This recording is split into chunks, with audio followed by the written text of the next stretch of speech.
Ever got confused what should your or your player's warm-up consist of? Ever thought why do we need a good warm-up before your exercises? Well, that's exactly what we're here to find out today. Hi guys, my name is Priya. I'm a sports physio currently working with Vidarbha Cricket Association.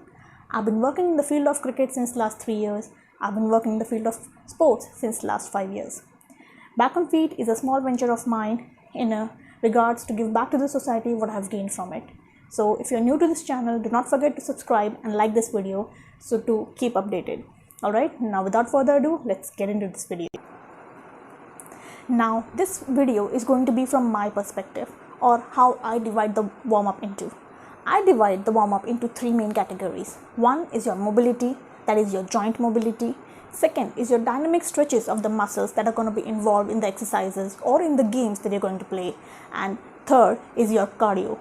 That means the exercises to increase your heart rate. Okay, that is what actual warm-up means usually to many people.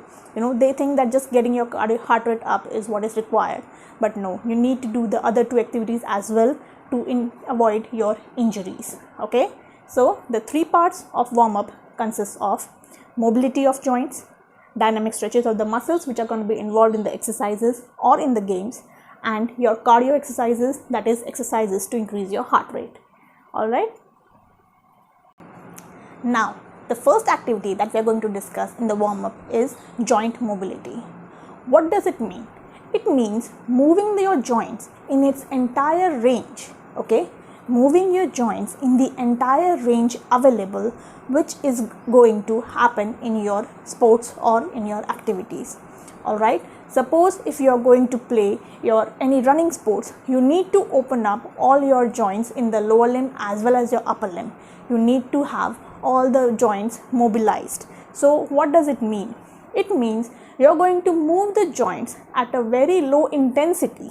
Okay, I repeat, you're going to move the joints at a very low intensity throughout their entire range, so that when it happens in the game, the joint is ready for it. Okay, remember, your joints have mechanoreceptors inside. They are present over there to know the joint position. So when you're moving the joint through an entire range at a very less intensity or at a subminimal intensity, what happens is that it gives the signals to the brain that these activities are going to happen. Okay, because suppose if you're going to play a game, suppose if you're a sprinter, you're going to run. So your brain is already prepared that yes, the person is going to run. But when you move the joint, that preparation gets strengthened. Okay, and your joint also gets opened up, it gets released, it gets loosened up. Because if you wake up in the morning, the games are in the morning, if you just wake up and you start running, there are very high chances that your joint is still not recovered properly, it's still not in the condition its most eligible condition. That is why you need to have your joints moved in their entire range, but at a minimal intensity or a subminimal intensity, so that they are ready for the movements that are going to occur in your exercises or in your sports. Okay, so that is your joint mobility. Several exercises can be involved in this, for different joints, for hip, knee, ankle, shoulder, elbow, wrist, even your spine. So all these activities can be included. There are compound activities which can involve 2 joints or 3 joints. So that way you can plan the mobility session of yours.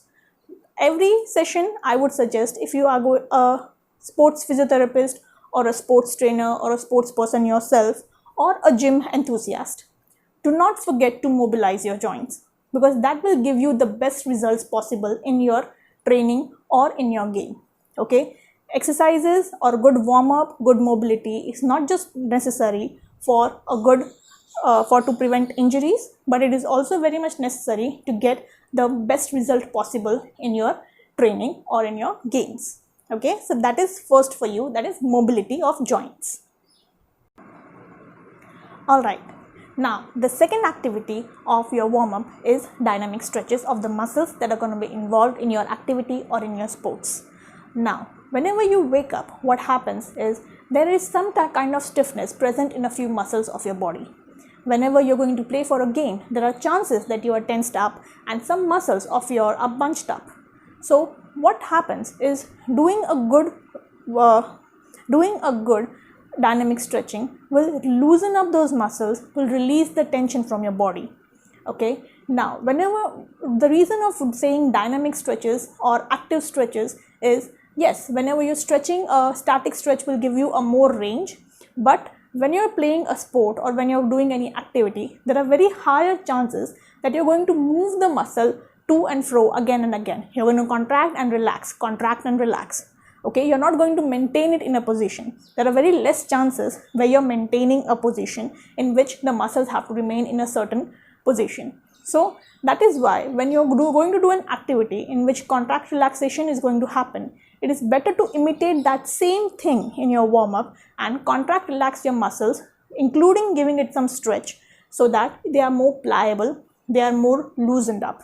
Okay, remember, your muscles also have receptors within them. They have Golgi tendon receptors, they have muscle spindle, they have everything inside them. So whenever you're stretching them, whenever you're giving them the best possible stretch or the best possible length to them, their contraction ability increases. Okay, so if their contraction ability increases, that means if you are going to play a sport or if you're going to go for some gym activity or any other thing, they will have higher chances of creating a better contraction, of creating a stronger contraction.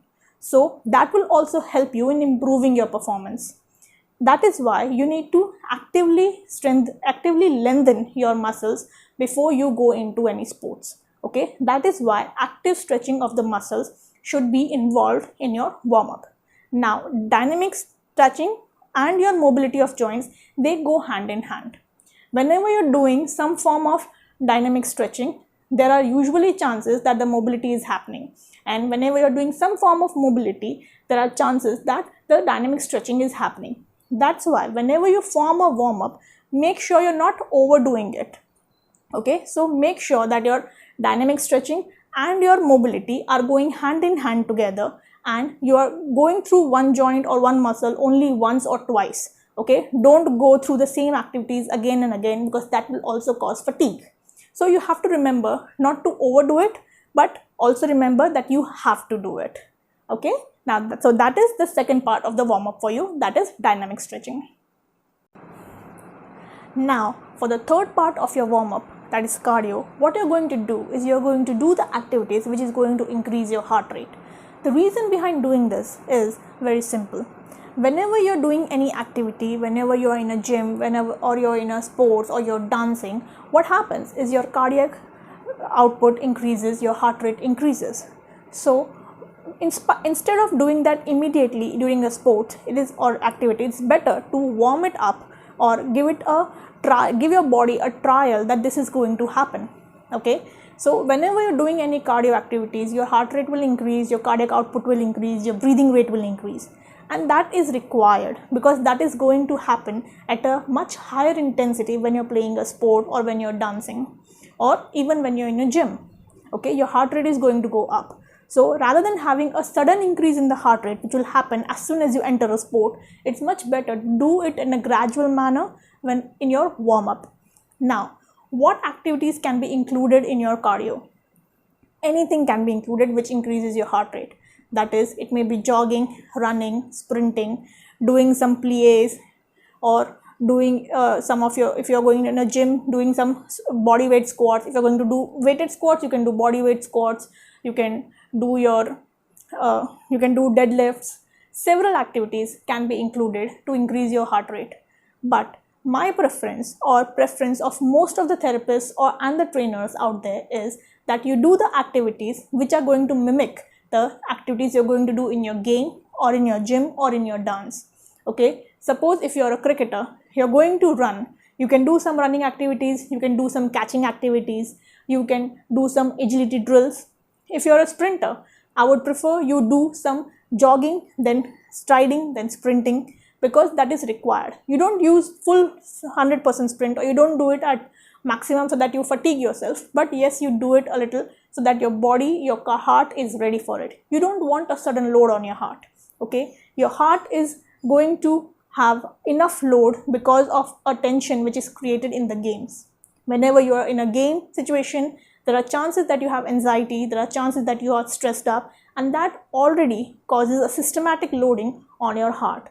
So whenever going to play, obviously it's a physical activity, your heart rate is going to go up. So rather than having a sudden increase, getting it warmed up will be much better for your body. But it is preferred you do specific activities. Okay, if you are a weightlifter, then doing running as a warm-up, it doesn't make that much sense unless and until you want to go for cardio. Yes, for training you should go for it, because your heart rate training and everything, you should go for cardio, you should go for running, endurance training. But warm-up before your match is always consisting of the activities that you're going to do. If you're a keeper in a sports, do some keeping drills. Okay, squat to full squats and up will help you. Agility drills, that will help you. If you're a dancer, doing the specific activities which your routine is going to consist of. Okay, dancer, gymnast, same advice. Whatever your routine is going to consist of, suppose it's going to consist of backflips, then doing certain activities, doing some back running and doing some backflips at a lesser intensity, less number of times, will be helpful to you. But make sure you're doing this only and only after a good mobility and a good dynamic stretching session. Okay, do not directly go into your cardio session, because if you go directly into your cardio sessions, there are chances that your body is not ready for it, the load that you're going to put. Because to load your cardiovascular system, you have to load your entire body or some part of your body. So for that, you have to first ensure your joint is ready for it, then ensure that your muscles are ready for it, and then go and put the load on your heart. So that is what your entire warm-up should consist of: mobility, stretching and cardio.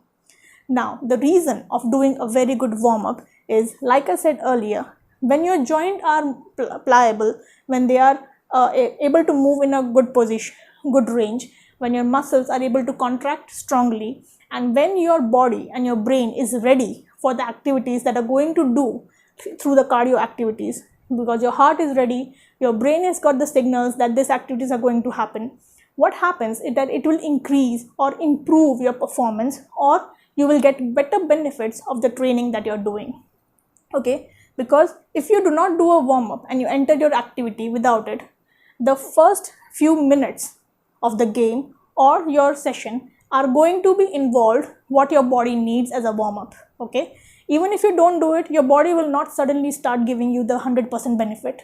It will take its time to get to the position where it can do it. So for that, it will take a few minutes of it, and that can actually spoil your performance. If you're a cricketer, if you've gone for batting, if you don't do a few batting drills before going in and you're facing the first ball, your body is not ready for it, your hand-eye coordination is not there, you are not your heart rate is not at the level where it needs to be, or it's too tensed up, you have not loosened up yourself, you are going for a front foot drive, you're not able to bend properly, what will happen is it can get missed, it can get caught behind several chances, and you lose your entire chance of performance.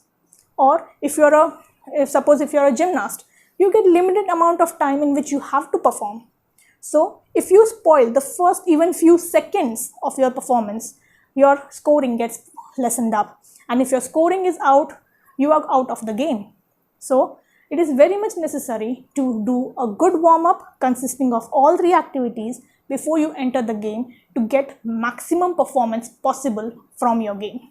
Okay, so that's all for this video. If you liked it, do not forget to give it a big thumbs up and subscribe to this channel for more such videos. Alright, I'll see you guys next time. Bye bye.